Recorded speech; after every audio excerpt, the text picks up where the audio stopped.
y'all, Christi here, Little Salty Homesteader. Welcome back to my YouTube channel. I'm here today with another weekly update. It is a beautiful October day here in North Texas, so let's go see what's going on out in the garden. All right, I have not walked around out here at all today, so what you guys see is exactly what I'm seeing for the first time too. But let's go ahead and start back here because this bed is so full and lush and it makes me so happy. So what we have going on, there's still some radishes out here. I probably just need to come out and harvest them all, except for the Masato Rose and the daikon, because those take a little bit longer to reach maturity than the rest of them did. We also have a few squash plants in here. So we have green zebra zucchini here and here. And then we have partial eclipse squash right here, which is like a scalloped patty pan type. That's this one right here. And you can see oregano is still blooming pretty well.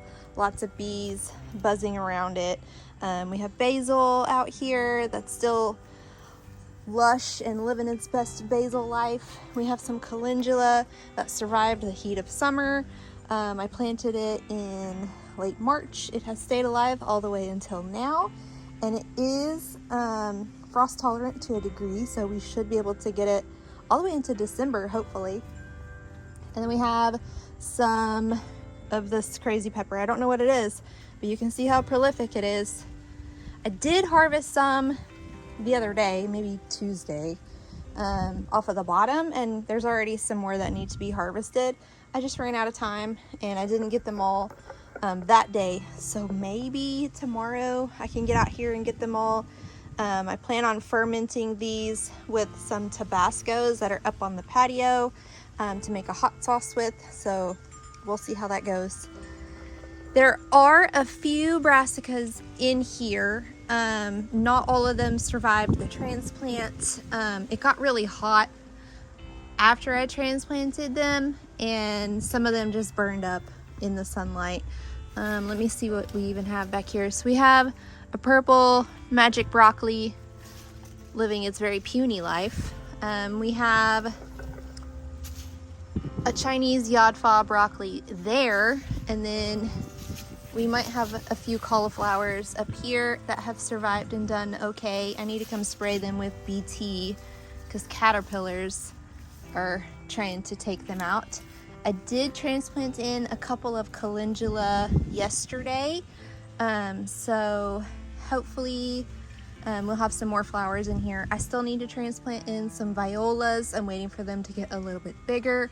I'll show you the progress of those closer to the end of this video, so stick around to see how those guys are doing. Pretty cool looking marigold there. That looks like that might be it. Oh, here's a brassica. I'm not sure if it is a cabbage or a cauliflower. I guess we'll see whenever it grows what it turns into. Overall though, this bed, as you can see, looking very full, very lush. This green zebra zucchini had a female blossom on it that I did attempt to pollinate right here, as you can see. So we'll see if I get a zucchini that comes to fruition. With these, I typically hand pollinate by taking the male flower and inserting it special parts into the female flower, which is what this is, to try to pollinate them. So I don't see any others that I don't see any other female flowers. So we will see if we get some more off of there and if that one comes to fruition. Moving on to this middle row, this currently houses several jalapeno plants that you can see here kind of taking over this space. There are some brassicas, there's some carrots, there's a few beets, there's some pumpkins, there's marigolds, as you can see, and then some calendula that got transplanted in yesterday as well. So this is the spark pumpkin, and it's actually doing a lot better than it looks. It just doesn't like the heat of the day and the blasting sun. Once it's in the shade, this perks right back up. It has not had any female flowers yet, but just like the other squash, I would manually pollinate it if it did have a female flower. big bee coming behind me there. We have some Brussels sprouts here. This one died. I didn't expect it to make it. The red one also died, unfortunately. That's okay. Hopefully this green one will reach maturity and we get some homegrown Brussels sprouts. Orange spice jalapeno here. You can see where several are getting ripe. The dog has the zoomies. Hello. Hi. You have the zoomies? I'm not sure if this is Tulsi or blue spice basil. Let me see. That's Tulsi. All right, so we have Tulsi basil here. That's awesome. That makes me happy. So this is a medicinal variety, has a ton of fantastic health benefits, anything from helping you relieve stress to, I don't even know, migraines. I think it helps with migraines too. All kinds of stuff that this is good for. There are some beets in here. Everything does look a little bit sad, so I'll get some water out here after this is much more in the shade. Carrots, brassicas, there's broccoli. So these few plants are aspa brock. Then we get into Chinese broccoli. Sorry, this one is green magic. And then we get Chinese yod pha broccoli, which is great for stir fries. And then we have cauliflower down there, kind of wraps around. But these jalapenos right here that are leaning way over, this is the Pantera jalapenos. No, sorry, these are Jedi. This is the Jedi jalapenos. That one is Pantera. That one is brown. And these two are early jalapenos. So I almost have enough to pickle some more. The first round I did 4 pints. I'm hoping for another 4 pints this go around. I need to come out and harvest. I know that there's some ready. I can see a couple right there that need to be harvested. So that will make 8 pints, which equals a gallon. That's a lot of jalapenos. That's pretty good. Plus fresh eating. We eat quite a bit fresh. I've made salsa with them. I've done some fermented. I did 2 quarts of fermented. What else have I done with these guys? A lot. Mostly fresh eating though, and then the pickled ones. Down here we have cauliflower, like I was mentioning. Some more basil. This is purple cauliflower here. Then we have a little pumpkin here. So this is one that I did fertilize. It is a mandarin pumpkin. I received the seeds from a seed swap. So I don't have a whole lot of information about this variety. I don't know how big it's gonna get. I don't know if it's going to turn orange or if it's gonna be like this pale yellow color. No idea. I'm gonna keep an eye on it. I'm pretty sure it's not gonna get much bigger than that though.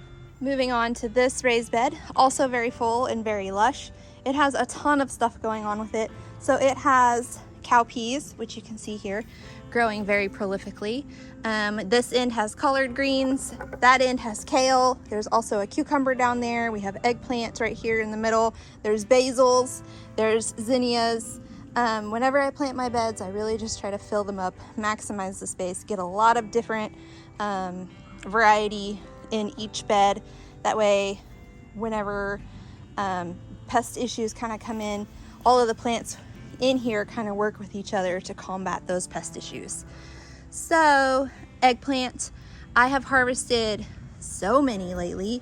I made baba ganoush last Friday with 2 eggplants. Looks like this one is almost ready for harvest. There's one more. Oh my gosh, this feels really heavy from this end. Let's see. That one, another day or 2. But it's getting there. Cowpeas, this variety is called Blue Goose. It has been a very prolific variety this year. I have harvested so many. I have filled almost a quart jar with shelled and dehydrated peas between this variety, that variety, and then the few remaining plants in that bed. But let me see if I can kind of get down to show you what they look like whenever they're drying out. Can see another eggplant here. Marigolds, basil, marigolds, zinnias. Here we go. So this is what they look like whenever they're drying out. You can hear how they sound kind of papery. I will take them in at this point, shell them, put those peas on one of my dehydrator trays. I don't put it in the dehydrator. I just set it on the countertop on my heat mat that my sourdough starter sits on. So it kind of just dehydrates based on the air temperature, and then that heat mat that's only at like 77 degrees. So once they're dry, I put them all in a quart jar. I've almost filled it up, which will be more than enough for New Year's and for me to share with family. So really excited about that.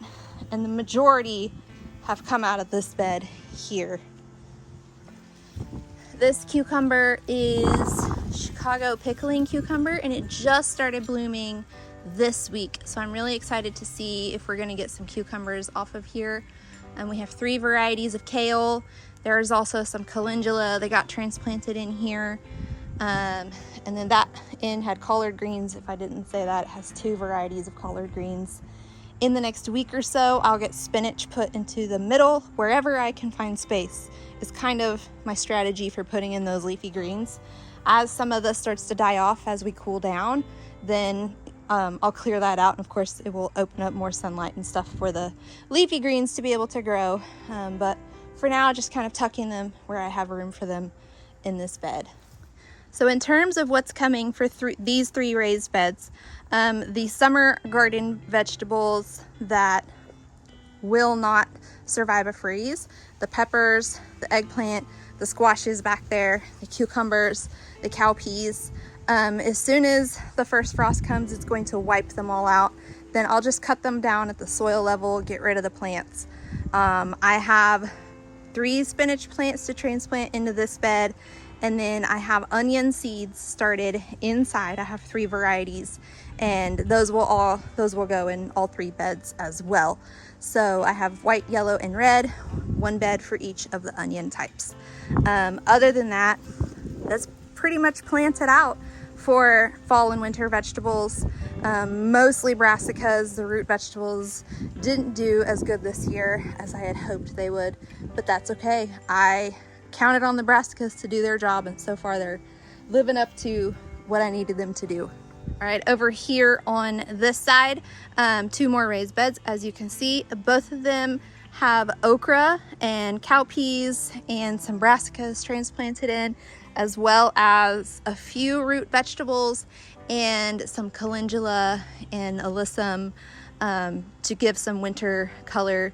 That's a nasty leaf-footed bug right there.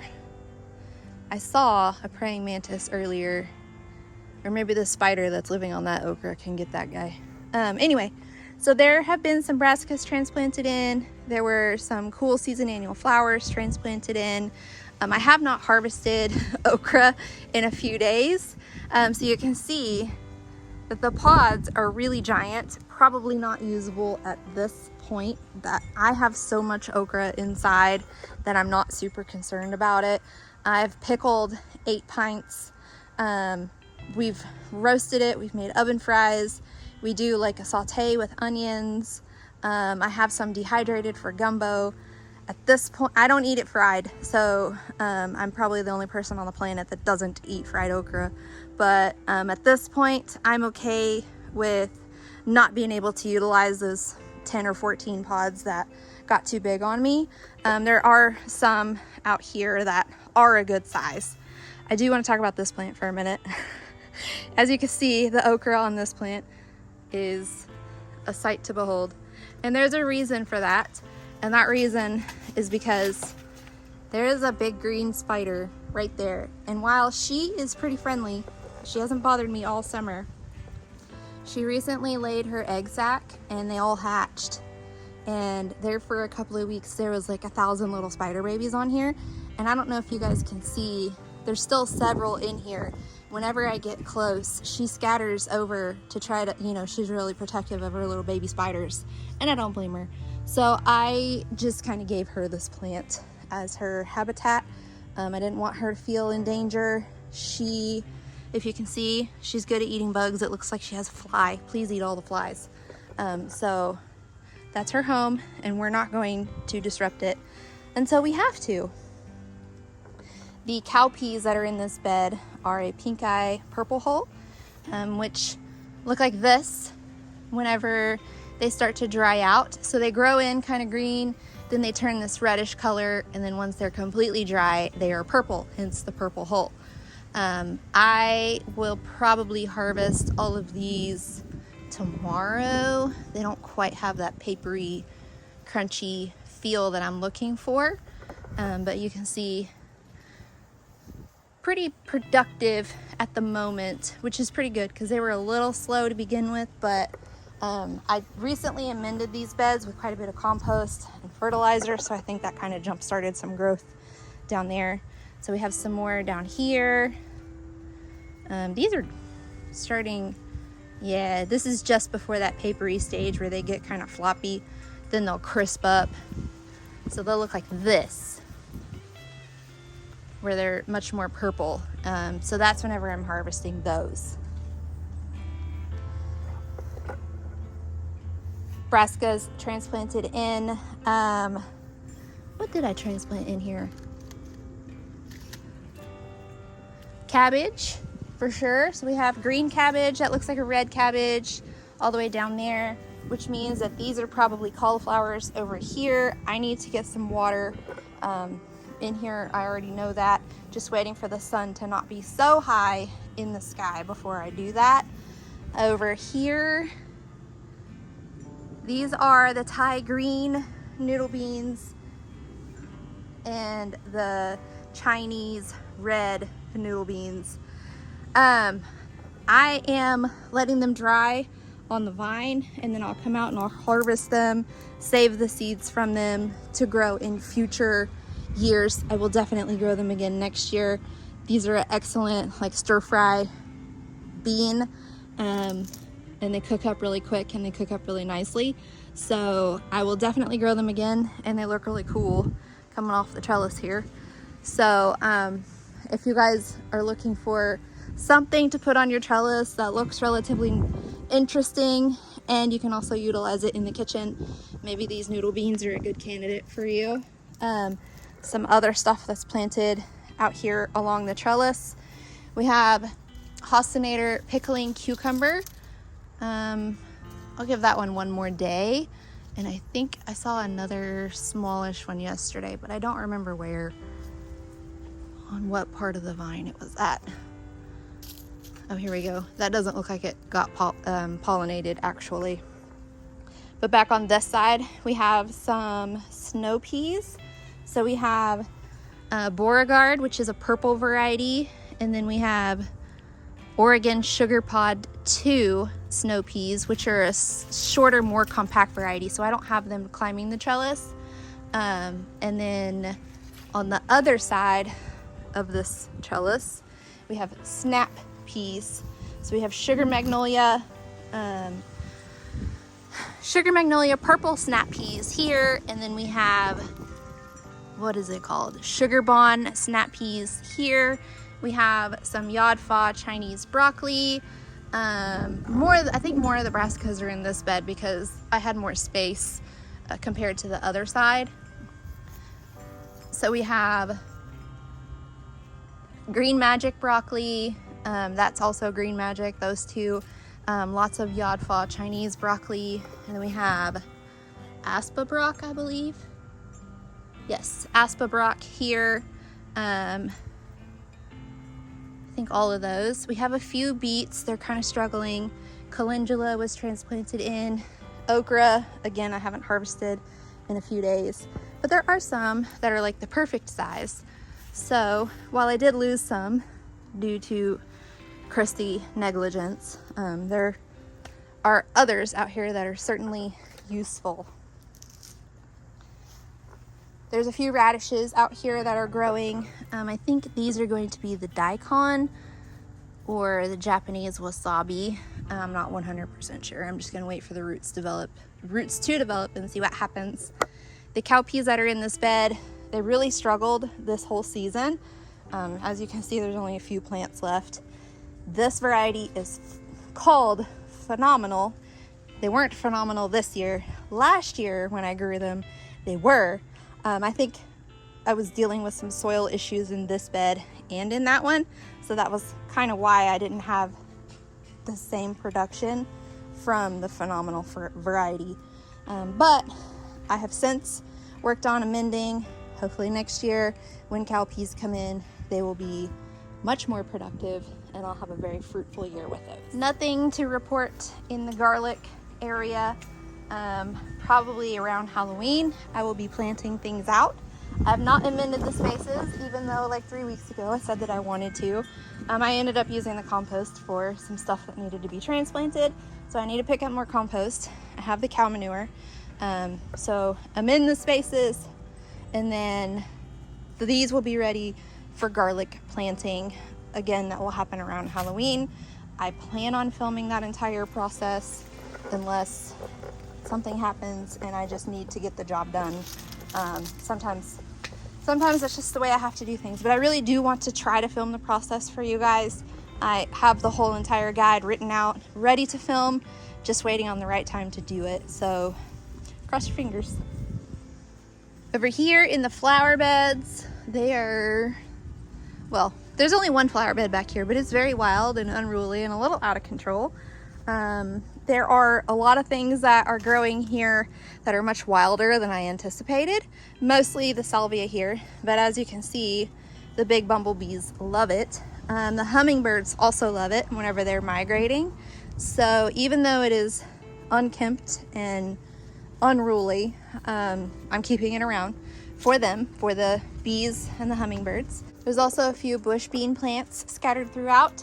That was planted for a few reasons. One, to help cover the soil to slow down erosion, and two, for nitrogen fixing qualities, to add a little bit more nitrogen back into the soil for next season's flowers that get planted in here. There's also some hollyhocks. There's echinacea, which is another perennial. There's that one got planted this year. This one got planted last year. Most echinacea varieties bloom on the second year, so I expect flowers from that one next year. There's also some gaillardia in here, some gomphrida. This is kind of the snapdragon patch. I didn't get very many flowers out of this section last year, but it's still very green and leafy, so I feel like maybe if I can keep it alive through the winter, then this snapdragon patch will give me some flowers next spring. That's what I'm hoping for. We will see if it happens. We do have some celosia in here. The wind or something knocked these guys down. I'm just letting it be at this point. Sometimes life gets busy and you have to choose your battles, and that's not a battle that I'm willing to fight right now. Marigolds, those were volunteers, but they look so lovely. This end is almost an exact mirror image of the other end in that it has very similar plants, very similar plant placement. It does not have the snapdragon patch, but the hollyhocks look a lot healthier and bigger, even though they were planted at the same time. So I don't know what that's about. Probably Christi error, but I'm just willing to have the snapdragon patch down there and the hollyhock patch over here. I think that'll look really cool. I do want to point out this dragon's breath celosia because it's probably the coolest flower in my garden at the moment. So we're just going to take a minute and admire the beauty of that.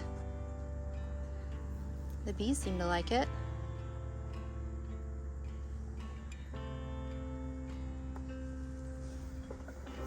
Over here we have a very wild and out of control gaillardia patch. It has a few echinacea thrown in, which you can see right there.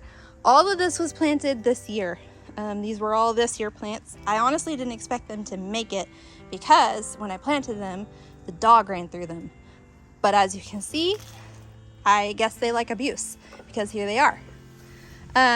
This variety of echinacea, unique purple petal, I think is what it's called. This is a first year bloomer, so if you can find seeds for that, you will be able to plant it in the spring and get some late summer and fall blooms from it.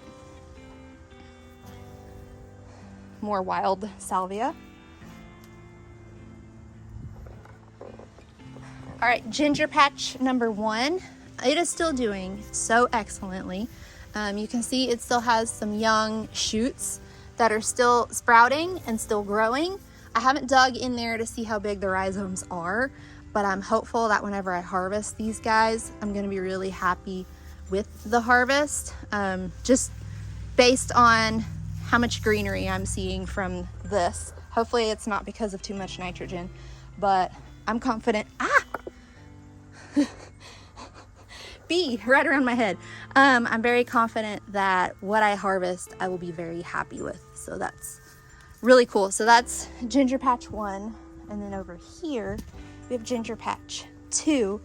Very similar situation. It has young ginger shoots. This is where I saw that praying mantis, so I don't want to get too close in there and make it upset in case it's still hanging out in there. I'm going to insert video footage that I caught of that earlier right here.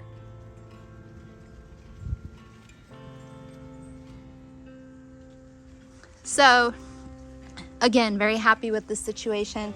Ginger doesn't like cold weather, and it's not going to be ready to harvest before the first frost comes. So I'm going to be playing move the plants until it reaches its maturity point, or I get tired of moving the plants. So I'll have to move them into the garage, which is going to be a very precarious situation, but we're gonna do our best. And then on nice weather days, I'll move it back out and back and forth and back and forth until I get tired of doing that, or it's mature. There's a praying mantis right there. Hi. So yeah, that's the plan for that at the moment. If life is very busy and I don't see myself being able to carry things in and out back and forth, I will harvest it early. It's not the end of the world. I'll just have a smaller harvest than I would if I waited the full amount of time. All right, this green stalk here has a ton of peppers. It has some basil, it has some celosia, it has some marigolds, it has a little bit of a lot of different things. The peppers in here are doing pretty well. The peppers that are doing the best are the Tabasco. This plant is really tall. It's actually in this pocket down here. So look how tall it is, and as you can see, it has peppers all the way up. That is also a Tabasco. So this plant and that plant combined with whatever that guy is, fermenting to make a hot sauce, should be pretty interesting. My husband likes the flavor of both peppers, so I'm hoping he likes the hot sauce that I make with it. It's all a big experiment. There are also some Buena Mulata peppers, which are a purple cayenne, several different jalapenos. I do have one serrano plant over here. That's this guy. Mostly jalapenos in here though. There is a habanero down here. My husband's been eating the peppers from. He's more of the hot, spicy things. I like spicy, but he likes insane. So those are for him. There are some Tabascos that are about ready up there. So I'll have to get the step ladder to get those. I may wait another day or two though, depending on time and stuff. Strawberries, they really just need a good watering. It's been very dry. Supposedly it's gonna rain tomorrow. I may come out here later this afternoon as things get more shade on them and get some water in here because I don't want to wait for the rain. Lime tree. So funny story about this lime tree. Maybe it's not funny to you guys, but it's funny to me. All right, so I've had this tree. This is my 3rd year. Last year I got limes from it. I keep it in the house in the winter.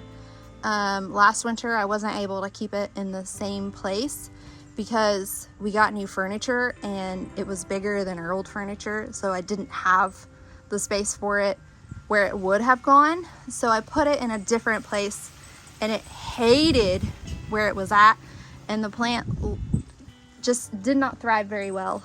So I pushed it out here in the spring and kind of babied it. It also had some volunteer, what is it called? Basil in here, several basil plants. The basil ended up kind of stealing nutrients from the lime tree. So the lime tree was kind of sad until I cut all the basil down. And then all of a sudden, this plant was mega happy. That's a caterpillar. That's a caterpillar. I forget what kind it is. I will look up what kind of caterpillar those are and put the name up here. But anyway, it got super happy. It bloomed, and I may have baby limes, which I'm not upset about at all. We'll see if I get some Christmas margaritas from the garden, because that would be really cool if I do. I need to remind myself to look up that caterpillar. Last bit of discussion for this week's weekly update. Yesterday I transplanted some of this on a video, published it, got it out for you guys. What is left is going to go into the flower bed spaces. The front and the back, I'm just going to kind of space them out. And then up here we have lettuce, and then we have the spinach that I was talking about. We have some bok choy, then we have some cabbage that will go into one of the raised beds along the fence. And then we have the violas back here. So these require darkness to germinate. And the first time that I did it, I had more that did germinate, but I moved them outside too quickly and they burnt up and they all died. So I had to do it again. I didn't have this, I didn't have as much germinate the second time around because I didn't leave it covered as long, but I did just put it underneath a heat lamp, or heat lights, excuse me. I put it underneath grow lights in the house in my office for a few weeks to, you know, kind of let it get its sea legs under it, get some true leaves and stuff before I moved it out here. In another couple of weeks or so, I will get these transplanted out. It's my goal to get these transplanted out in the next week. The spinach, I'm just gonna kind of wait and see. I do see true leaves, so it's probably okay for me to transplant these, but I don't want to rush it because I don't want to lose the spinach. But that's it for, that's a look at the garden in mid-ish October. It's still doing really well, even with my neglect. And I know that the planting and transplanting and stuff has slowed down quite a bit. So now we get to kind of just focus on cleanup and making sure these transplants have a healthy start, and making sure everything is well watered, which I'll take care of later today. And, you know, harvesting, hopefully, because that's the point of the whole thing, right? But that's all I have for this week's weekly update. If you liked today's video and you'd like to continue to see how the garden grows and changes from week to week, please like, subscribe, and comment to this video. And otherwise, until next time, go find a way to get those garden manicures. Bye!